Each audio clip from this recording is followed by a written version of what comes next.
Good morning. All right, let's go ahead and do our reading lesson today. We have a skill station day today, so you don't need your reader. You only need your work text, and you need to turn in the back to page 236. We've got a couple of pages we're going to do. And today's skill station is something that you should be pretty familiar with. So to start out, we're going to look at this here on the screen.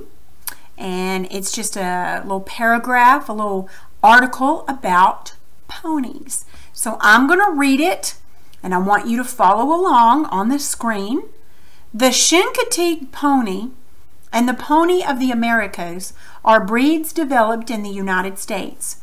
Chincoteague ponies average 12 hands high, and the pony of the Americas averages 12.2 hands high.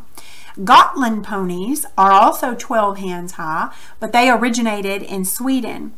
New Forest ponies from Great Britain average about 14.2 hands. Chincoteagues are usually pintos.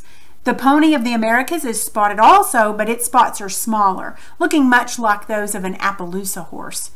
Gotlands are usually bay or dun, while the New Forest ponies can be any solid color. Okay, so what kind of information did we get in this paragraph? Just say it out loud. Different kinds of ponies and how big they were, their sizes, where they came from, even their colors, just some information about those. Now, which kind of pony came from Sweden? Let's see, that would be the Gotland ponies. They were 12 hands high, but they originated in Sweden. Which other pony averages about the same height as 12 hands high? What color are New Forest ponies? It said that they are any solid color.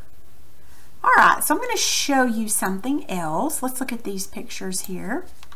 Here we have a pony of the Americas. Here we have a Gotland pony and a New Forest and a Chincoteague pony. Let's look at this chart. All right, we're going to use this chart. I'm going to ask you a couple of questions. Use the chart to answer the questions, okay? Which kind of pony is a solid color? New Forest, right? Which breeds originated in the United States? That would be Chincoteague and pony of the Americas. Which breed is the tallest? New Forest pony. Now, horses are measured in hands. That's just, I'm not sure if you know, you may already know this, I don't know. I don't want to tell you this kind of thing that you may have already know. But one hand equals about 4 inches. And they're not measured from the top of their head down. They're measured from what we call the withers. That's where their neck meets their body. You can kind of see it a little bit better on this horse right here. It's going to be right in this area. And they're measured from here down. And they're measured in hands.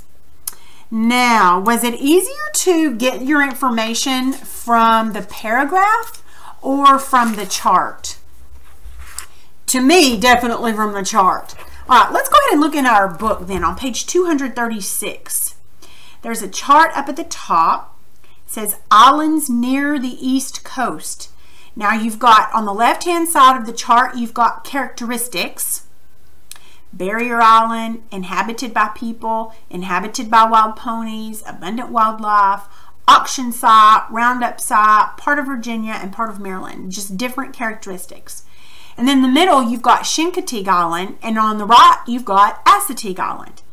And what they do is they just put an X in each characteristic under each name that they go with. So for instance, let's look at abundant wildlife. Which one of the islands has abundant wildlife? It'd be Assateague Island. See, charts make it so easy to just look at something and you can read the chart and get your information from that.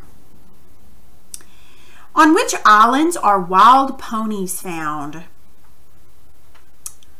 Both of them. If you'll look at that chart, both Chincoteague and Assateague Island are where those ponies can be found. So you need to write that down on number 1 on page 236.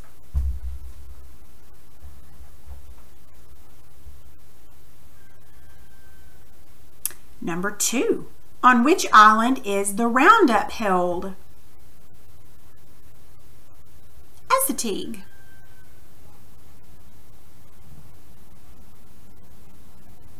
And number 3, on which island is the auction held? That would be Chincoteague.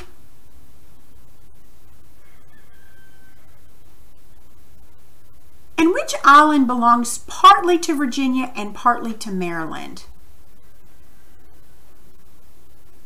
Assateague. Assateague. Very good. Now, I'm going to have you do page 237 yourself. I'm not going to grade this page. Should be pretty easy. I just kind of want you to get some practice in using charts to answer questions. And at the top of page 237, it shows you a horse, and it points out the withers, and then it explains about an Arabian horse.